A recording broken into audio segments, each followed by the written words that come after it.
Welcome, brave soul. I am the forgotten storyteller. Before we begin, tap that like button if you dare, and drop a comment below telling me where in the world you're listening from. And if you make it to the end of this video, I hope to see you in the next story. I hope you're ready, because I am. Let's begin. The human scream, raw, primal, and echoing through the stillness of a moonlit forest, can do more than just signal danger. It can brand itself into your memory, etch itself into your bones, and worse, it can remind you that sometimes, in the deepest corners of the wilderness, you are not the apex predator. Something else is watching. Something that doesn't just want to end you, it wants you to feel every second of your final breath. Our story today sets sail on a quiet Friday afternoon, the kind where the sun stretches long shadows across the highway and all the possibilities of a weekend away from civilization hang heavy with anticipation. Donna and Robert were the sort of couple people envied, not just for their bond but for the freedom they lived in. Together since college, both 28 now, they had built a relationship not on flashy gestures or social media posts, but on silent moments in nature, shared struggles on hiking trails, and endless conversations beneath starlit skies. Their love was worn in like hiking boots, comfortable, reliable, ready for any terrain. They weren't content creators. They weren't thrill-chasing TikTokers. They were adventurers in the purest sense. No filters, no hashtags. Just the earth, the sky, and each other. So when Robert suggested they spend the long weekend camping at Black Hollow Ridge, a forest nestled deep in the Appalachian backcountry, Donna didn't hesitate. Sure, the place had a reputation, a dark one. Rumors of disappearances, mutilated wildlife, even a few videos online with teens filming overnight dares. But there hadn't been any new incidents in a couple of years, and the rational parts of them figured most of it was urban legend or overblown tales built on coincidence. They arrived just before sunset, the tires of Robert's old Jeep crunching along the gravel trail until it gave way to a clearing surrounded by ancient pine trees, their trunks wide and roots thick, as if the forest itself had been standing watch since the beginning of time. There was no one else. No tents, no cars, no sign of human presence at all. To them it was perfect. They pitched their tent with practiced ease, built a fire with dry kindling, and by nightfall they were roasting marshmallows, sipping whiskey from tin cups, and watching the flames dance. The air was crisp, the forest quiet. Too quiet, maybe. Around midnight, Donna leaned into Robert, squinting toward the trees. "You hear that?" she asked. Robert tilted his head. Could be the wind? But they both knew it wasn't. It was a clicking sound, soft like pebbles knocking together, or bones. And it wasn't coming from above like tree branches or birds. It was coming from the ground, somewhere close. Robert stood, scanned the tree line with a flashlight. Nothing. Donna frowned. Probably an animal. Could be a raccoon, Robert said, but his voice lacked confidence. Still, they shrugged it off. They had camped near coyotes before, even stumbled across bear tracks. Nature had a soundtrack and they were used to it, so they went to bed. The night passed in uneasy silence. The next morning began with a chill that had nothing to do with the weather. As Donna unzipped the tent and stepped outside, her foot landed in something wet. She looked down. It was blood. And then she saw it. The carcass of a deer, throat violently slit, lying just a few feet from where they slept. Its eyes were wide open, glassy, frozen in its final moment of agony. But that wasn't the worst part. On the side of their tent, in smeared, dripping letters painted in blood, were the words, "You're next." Donna screamed. Robert rushed out, his face going pale at the sight. "We're leaving," Donna said, her voice already shaking. Robert hesitated. No, this has to be a prank. Stupid kids trying to scare people off. You know this place has a reputation online. Someone probably saw our car, decided to mess with us. Donna shot him a look. A prank? They killed a deer. This isn't funny, Rob. This is psychotic. I know, but if we pack up now, we're just giving them what they want. Donna didn't agree, but something about Robert's determination, his calm, held her. Against her better judgment, she let him convince her to move camp, just a mile deeper into another part of the forest. She told herself it was fine. It was a fluke. One more night. Then they'd leave Sunday morning. But deep down, the forest had already started to feel wrong. Like it was listening. That night, they left the fire burning a little longer. Donna kept her flashlight beside her pillow. It was quiet again, but not peaceful. A strange stillness gripped the woods, like everything had stopped breathing. And then, the clicking. Closer this time. And much louder, and it was rhythmic. Donna's heart pounded. She sat up, eyes scanning through the tent's mesh window. Nothing but blackness. She shook Robert. It's back. The sound. It's not an animal, Rob. He rubbed his face groggy. We can't hike out now, it's pitch black. We'll leave first thing. Donna didn't argue. She just held the flashlight tight and tried not to blink. Around 3 a.m., something slammed into a tree just beyond their tent. A deafening crack, like bark being ripped open. Robert bolted upright. Did you hear? The rest of his sentence was cut off by a sound no human should ever hear. A screech. Not human, not animal. Something else. Something that felt like it came from below the earth itself. The next moment, the tent ripped open.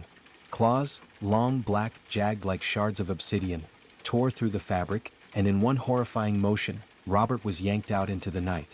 Donna screamed, diving after him, but all she could see were impressions. Robert's body being lifted, flung, slammed against trees.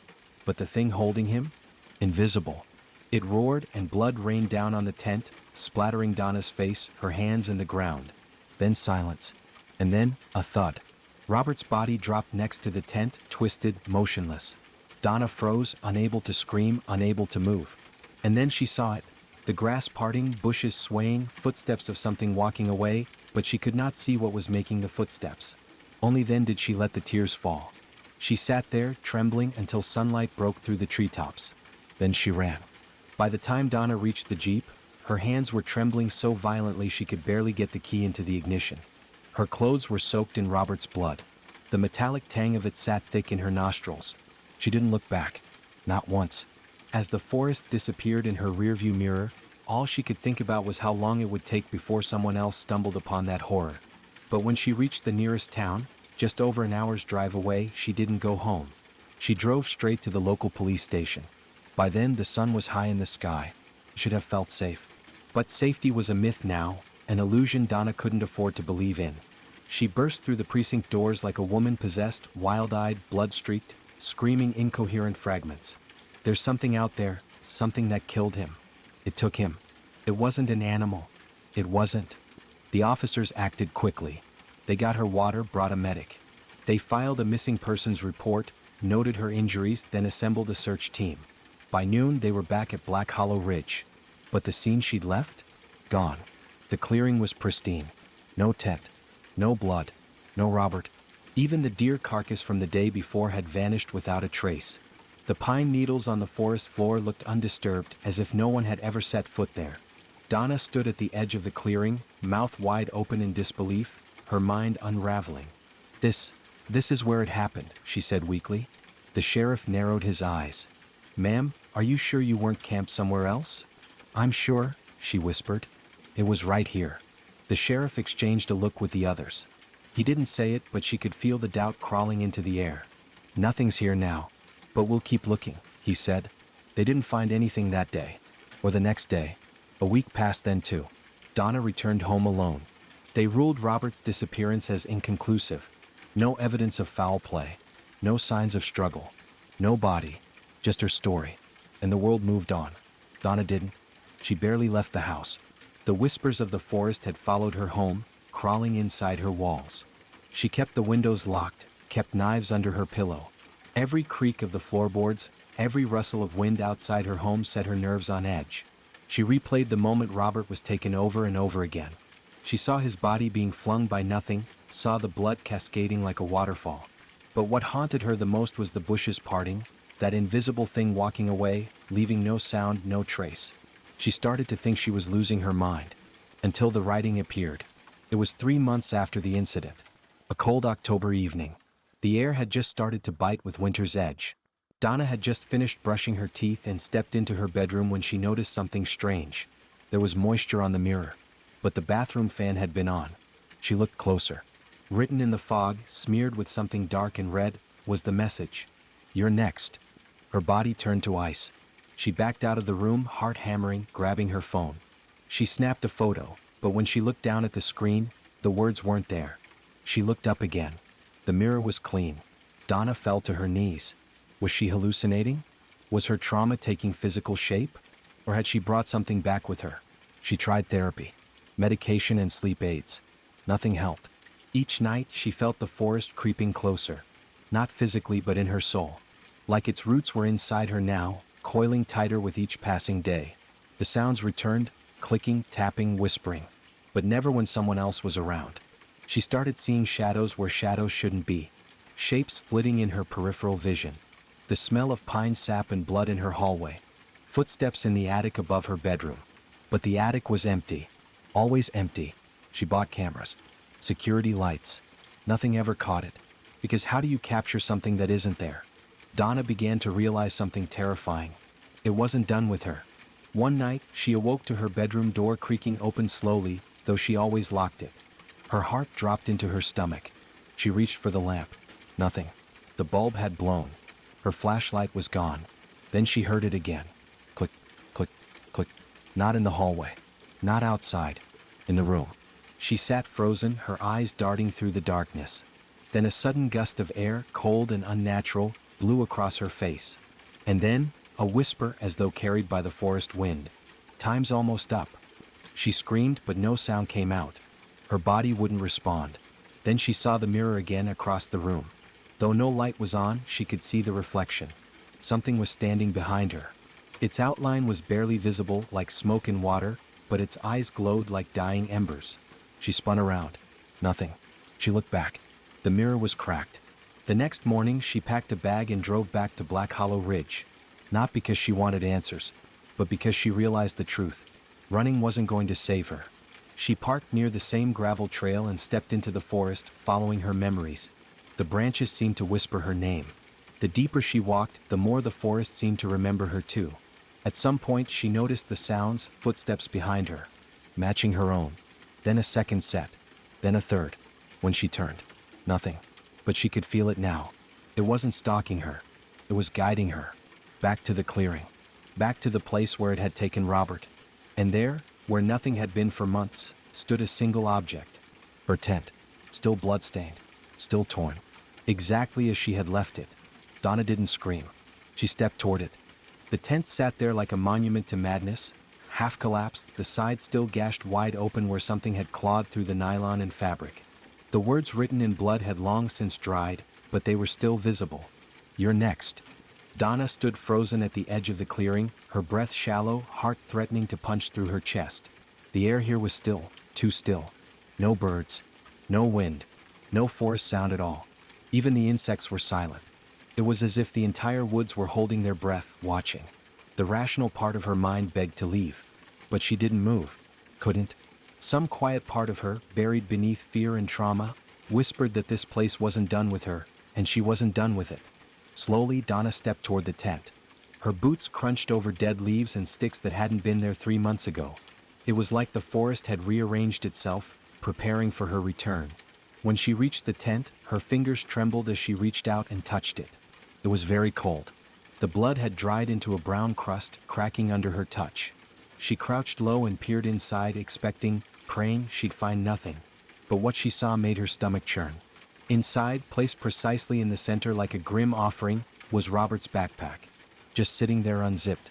She reached for it, slowly, carefully, and unfastened the main flap.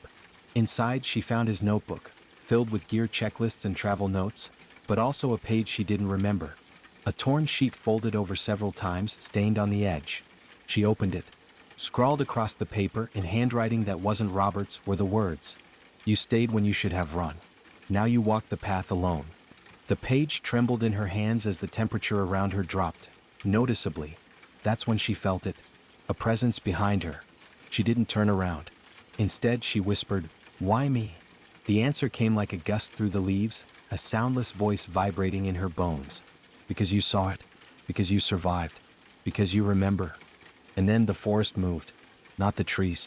Not the wind. The forest itself. As though the entire terrain twisted beneath her feet. The trees bent toward her. Shadows stretched unnaturally long. The ground under the tent began to crack as if something was breathing beneath the soil. Donna stumbled back as the clearing split open. A hole, jagged and dark, forming where the tent once sat. From inside it, whispers rose. Thousands of them. Too many to understand. All speaking at once in a chorus of torment and warning. She backed away, tripping over roots, over her own panic. Her instincts screamed to run. And so she did. The forest didn't want her to leave. Branches seemed to reach for her, snapping at her clothes, scratching her arms. Roots bulged up from the ground to trip her, slow her, keep her in that living nightmare. but she pushed through, lungs burning, heart clawing at her ribs. She didn't look back until she saw the trailhead again. Only then did the forest behind her return to stillness. She collapsed near her jeep, shaking, sobbing, not from fear anymore but from truth. The world beyond these trees would never believe her. But now she knew. Robert's death wasn't just tragedy. It was sacrifice. She wasn't spared. She was chosen. Back home she tried to forget again. Tried to pretend she'd outrun whatever darkness haunted that place. But the forest wasn't finished. Came back in small ways. Mirrors cracking in the night. Shadows pausing just outside the reach of light. The smell of moss and blood rising through her vents. She started seeing things on screens. Static on her television freezing into images of the forest. Trail cameras she'd never installed on her phone, showing the clearing, updated every day at the same time. Sometimes she'd see figures in the images, something watching from behind the trees.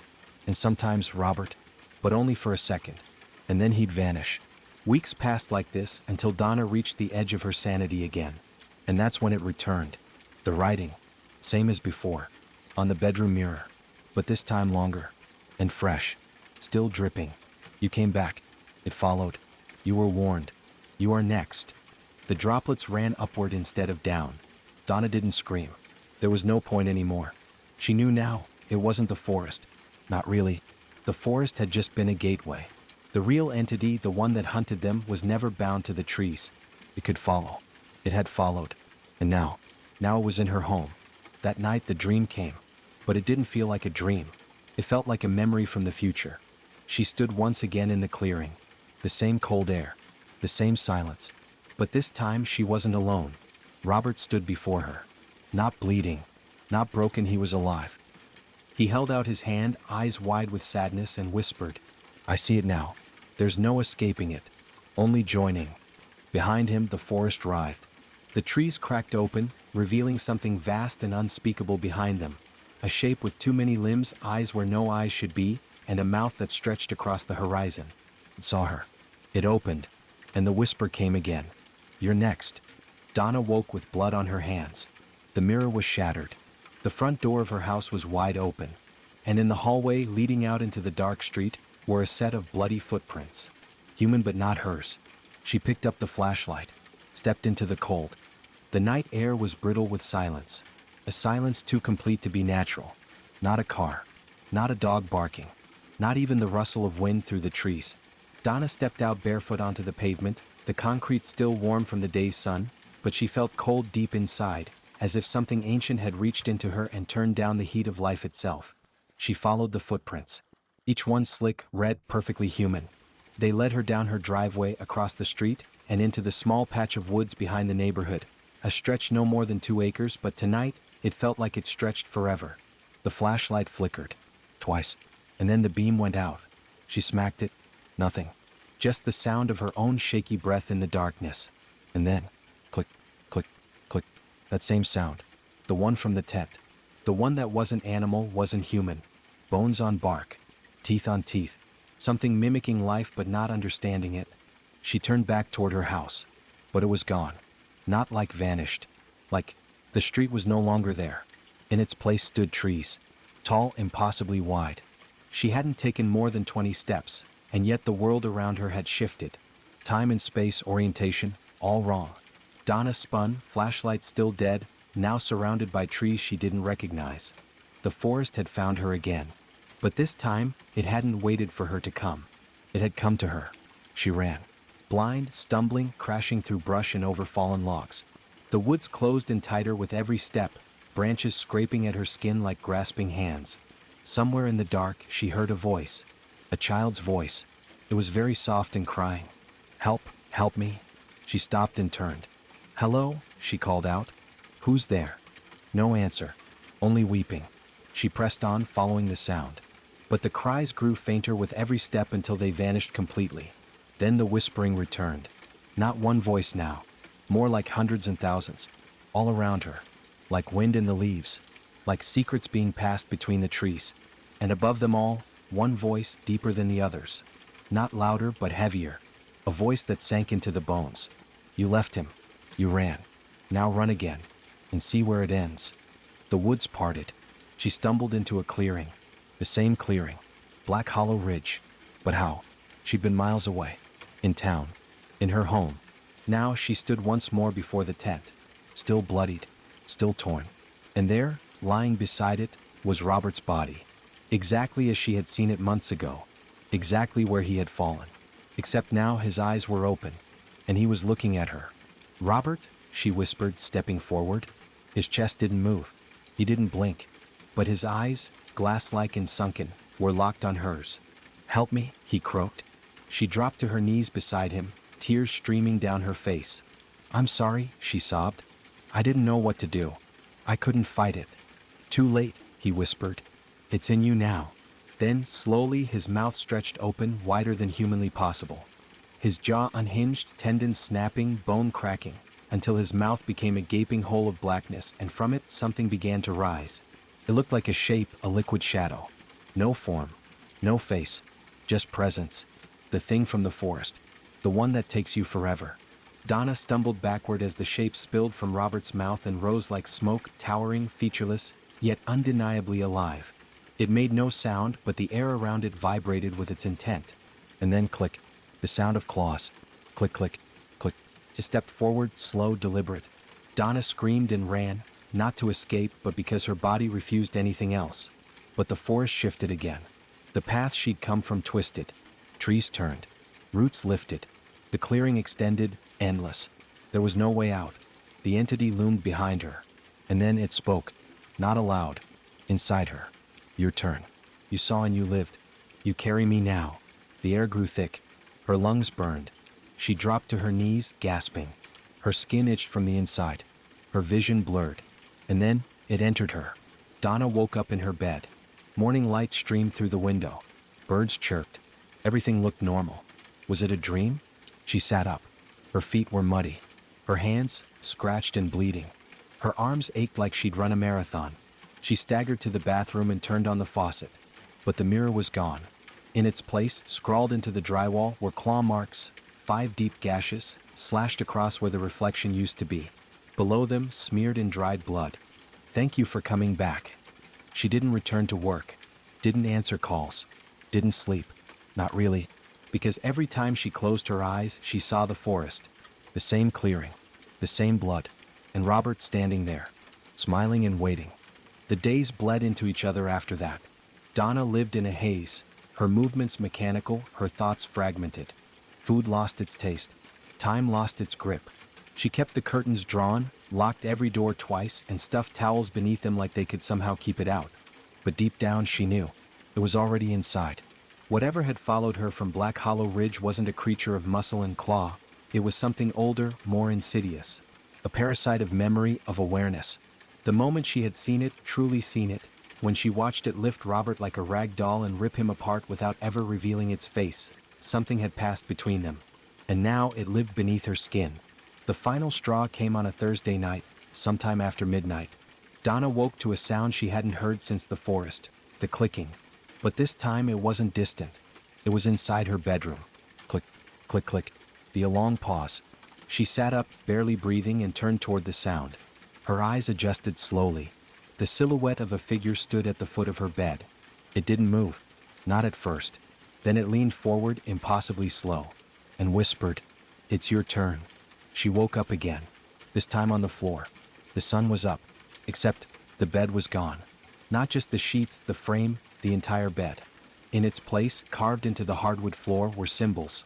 Circles, spirals, jagged lines, none of which she recognized, but they buzzed against her skull like radio static the longer she stared at them. She packed a bag and left. No note. No plan. The only thought in her head was, back to the beginning. Black Hollow Ridge was waiting for her. Even the air there felt unchanged, like it had paused the moment she'd left, just biding its time. The Jeep rumbled to a stop on the same gravel pull-off, the engine ticking as it cooled. She walked in silence. No flashlight this time. No tent. No plan for survival. This wasn't about surviving anymore. This was about ending it. The clearing appeared ahead, unchanged, like it had never been touched. The grass unbent, the earth unbroken. But the air, thick and humming, vibrated with an almost electric tension. In the center of the clearing was a stone circle. A ring of boulders, blackened and cracked. She hadn't seen it before. She stepped into it. The temperature dropped instantly. Her breath fogged. Then the ground beneath her trembled. The earth cracked just as it had the first time. But this time she didn't run. She stood still. "I'm here," she said aloud. "I came back." From the trees, shadows emerged, not walking but unfolding as if peeled from the trunks of trees and the folds of reality itself. Dozens of them, faceless and shapeless. And then, between them, I saw him, Robert. Except not him. This version was different. He was much taller. His eyes too dark. His limbs too fluid, too smooth, like he was only wearing the shape of a man. But his voice was the same. "You should have left when you had the chance." "I tried. And yet, you returned." Donna nodded. "It won't stop, will it? Until I join it." Robert, or what wore his face, smiled. "You were marked the moment you stayed. It doesn't take everyone. Just the ones who need to know. The ones who see too clearly." Donna stepped closer. "Then fucking take me." The shadows closed in. The clearing darkened as if the moon itself were being swallowed. Donna stood tall, arms loose at her sides. The wind howled. And then silence. Total. Crushing. Final. Her body collapsed like a puppet with its strings cut. When the sun rose the next morning, the clearing was empty once more. No tent. No stones. No Donna. Only a smear of blood on the trunk of a nearby tree, and beneath it, carved with something sharp and deep. "You're next." 6 months later. Local hikers report seeing strange lights in the woods at night near Black Hollow Ridge. Sometimes they hear clicking sounds, whispering. Some claim they've seen a woman standing alone in the trees, barefoot, with eyes too wide, watching them as they pass. When approached, she's gone. But one thing keeps happening. Those who camp overnight, they don't always come back. And the ones who do, they come back wrong. Let us know in the comments, would you have done what Donna did by going back and giving yourself up, or would you have continued to run? Ready for spine-chilling tales that will haunt your thoughts? Subscribe to Forgotten Storyteller for eerie narrations, unsettling mysteries, and haunting stories you won't forget. Hit the bell icon so you never miss a story, because some stories refuse to stay buried. Join us, if you dare.